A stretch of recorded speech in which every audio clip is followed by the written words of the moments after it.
the Jags are up to number 4. San Francisco only drops 1 spot despite a second consecutive loss, this time at the Minnesota Vikings. Let's break it all down. All right, so we have Pete Prisco here. We also have Brady Quinn. You got the two teams that matched up at the Super Bowl 1-2, but then the Baltimore Ravens, a team that we often overlook. You know, Lamar Jackson, always an elite talent, right? Is he an elite passer now? Well, he's playing like it. I mean, 71% completion percentage, best of his career, second best in the NFL right now. I mean, that offense, we've been waiting for it. We said all year. And think about that completion percentage with all the drops they've had, too. Yeah, they've had 11 drops on the year, 7 in the one game. But when you look at Todd Monken, he was going to come in, he's going to fix the offense. It took a little while, right? But the other day against the Lions, he was fantastic. 4 touchdowns, 4 straight drives, stood in the pocket, threw the ball. He only ran for 36 yards. I think he's morphing into understanding and liking this offense, and I think he's going to put up a big number all year long. Here's the other thing. They're the #1 scoring defense in the NFL right now. The defense is playing really well, and Pete, I agree with you. Not that it matters within your power rankings, but I love what you did with the Ravens in this week's rankings. And I'm going to go as far as saying this. I think the formula for what the Ravens are doing offensively should scare everyone, including the Chiefs, who you have as the #1 team, because this is the formula that can win a Super Bowl. It's this downfield passing game, distributing the football, but also then a rushing attack that involves Lamar Jackson on passing plays when it's all spread out, taking off. This is the evolution of Lamar Jackson as a quarterback that no one in the NFL wants to see, especially the way their team's playing as a whole right now. So look out for Baltimore, because this thing's only going to get better as the season goes on. By the way, the #1 team, their quarterback did throw for over 400 yards the other day. I hate to tell you that. I know what he threw for. Okay. I'm just telling you right now, no one wants to see this Baltimore Ravens version in the playoffs with the way Lamar can create with his legs. This is a good team. So you saw the Ravens jump up quite a bit in your power rankings, up 6 spots to #3. Right behind them, you have the Jags also jumping up a couple spots. They have now won 4 straight games. And in talking about the offense here, you like what it's doing, but you say it's still not quite there yet. Still not there. Still too horizontal for my liking. I still think they need to get the ball down the field. I know Doug Peterson likes to use the whole field, but I think they need to get more vertical. You saw them try and protect Trevor Lawrence last week, so the ball had to come out because of his knee. The interior of the offensive line, they've called plays all year because they've been concerned about it. Well, now they get Walker Little back. The tackles are playing outstanding. The offensive line has really improved. Now they can get to playing down the field football. Calvin Ridley only had 1 catch the other day. They took him away. But that option route in the middle of the field to Kirk, they need to use that more and get to the middle of the field more. It's a scary thing when you think that they're a 5-2 football team. They're yet to play their best football. I don't know that I'd have them ahead of the San Francisco 49ers, despite how the 49ers have looked the past 2 weeks. But to your point, you said it before the season, and you're probably going to be right when it's all said and done. They've got a clear path because of this schedule to get to that #1 overall seed in the AFC playoff picture. I mean, Houston's been probably better than we expected. We'll see how that works out for the rest of the year, though. Indy's playing with a backup quarterback the rest of the year. You look at the Tennessee Titans, they just dealt Kevin Byard.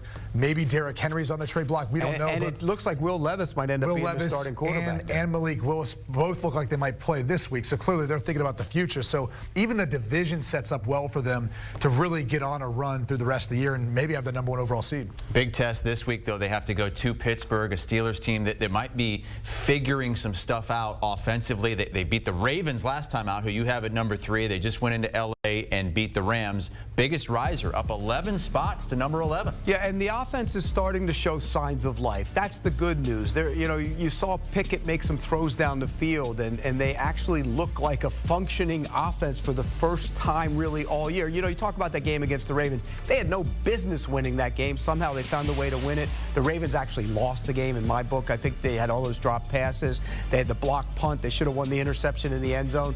But Pickett looked good the other day throwing the football, and that's a sign of progress in that offense. Give credit to Matt Canada. He's been under a lot of criticism from me and a lot of other people out there. This was his best game by far, maybe as their OC, since he's taken over there in Pittsburgh.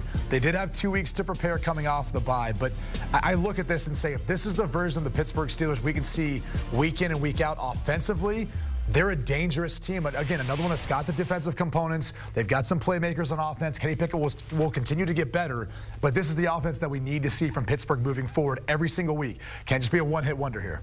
Jags at Steelers this weekend. How excited are you for that matchup? That's a good look. It's like the old days. They used to be in the same division back in the day, and they used to beat the daylights out of each other. It was fantastic. Your biggest follow this week was the Bucs. They are still sitting ahead of the Saints, though. The Saints coming in at number 21, which have been falling throughout your power rankings. And you think a lot of the problem is Derek Carr. Well, a lot of the problem is Derek Carr, and he'll yell at everybody else, but he needs to look in the mirror. He's not playing very well. The offense isn't playing very well as a whole, and granted, they've been banged up on the offensive line, a lot of backups on that offensive line, but he's playing poorly, and he's not. And I know he's hurt, but if you're out there, you're accountable. And the way he's playing, he's just not driving the ball down the field. And when he does miss shots down the field, he seems to be pointing the finger at everybody. I haven't seen a quarterback complain that much in a long time. Dan Marino used to yell at everybody, but Derek Carr is taking it to a new level. You know, the Saints were my favorite to win the NFC South. I think they're the betting favorite, heavy betting favorite, maybe one of the top if you looked at the entire NFL heading into the season. The reality is they've fallen far short from where I thought they would be at this point. And even Derek Carr, to a degree, who I thought would give them a lift here. I'm almost feeling like now they need someone to provide a spark. And maybe it is Jameis Winston. Maybe it is someone else to come in there and take a different approach to how this offense is operating right now, because he's struggling. And if he is banged up, then sit out until you get 100% healthy again, and you can come back and be the player that at times that we saw with the Raiders. Because right now their offense is far from it, and defensively they're too good to have to carry the load every single week. Is it gimmick time, Pete? No, never. It's never time. Not to play quarterback, or to use him as the gimmick. Both. The gimmick's fine. That's how bad Derek Carr's playing. It was okay to put him into the game. But for him to play quarterback, never, ever, ever allow that man to play quarterback. Do you want to acknowledge who the gimmick is, Chris? Taysom Hill. Okay. Yes. Never allow him to play real quarterback. He can do all the gimmick he wants, but not real quarterback. All right, so it might be Jameis time there. Let's move to a team that Pete had winning a division this year. The Green Bay Packers, all the way down at 26. You're finally ready to admit that you were wrong about Green Bay this season? I'm moving into that direction. And you're moving there. You got to be already there. That was a team you buried and unburied like 5 times. You already signed the lease. No, here's why. In Green Bay. Last week was the only week where he's played with all his weapons. And in the first half, I thought Matt LaFleur called a terrible game. It was so stodgy, boring, and not wide open. They fell behind, it got wide open, he played much better. They need to play looser. If you're going to find out if you have a quarterback, you have to allow him to throw the football on early downs, have to allow him to throw the football in the first half more than he's throwing it, particularly with everybody back. Where is Christian Watson? Christian Watson looked like a star last year. Now he's a non-factor. I think the offense has become predictable. They need to get the ball down the field. Am I ready to give up on them? They play the Vikings this week. If they lose to the Vikings, get the shovel out and start digging the damn hole. But I mean, you'd be the one digging it because you're the one who really. No, I pay somebody to dig it. Here's the reality. All right, even in Aaron Rodgers' first year as a starter for the Green Bay Packers, they struggled. You're going to have to give Jordan Love some time, and this is a young roster, as you point out. You asked about Christian Watson last year. Well, he's playing with Aaron Rodgers, right? Who still can play at a high level, regardless of how people thought about his final season in Green Bay. And you talk about the offensive play calling. Well, Aaron Rodgers can put you in a lot of good situations out there as an experienced quarterback. So that's not where they're at right now offensively. Their defense isn't playing well enough to be able to stop a team like the Broncos, who've been okay. I'd say probably middle of the pack this year, offensively speaking. So it's going to take time. Hopefully Packers fans can be patient with Jordan Love. Again, you're following huge footsteps of Brett Favre and Aaron Rodgers. It's going to take a little bit of time to see truly what he's capable of, or even to play at that level. It's much better in the second half. Well, again, we'll see what things look like after they play Minnesota next week. How do you have the Cardinals ahead of the Giants? I was just looking at the bottom 3, too. Garbage and garbage, so you just pick one and put one in. One piece of garbage has one more win. Denver just beat Green Bay, and he has Denver behind them.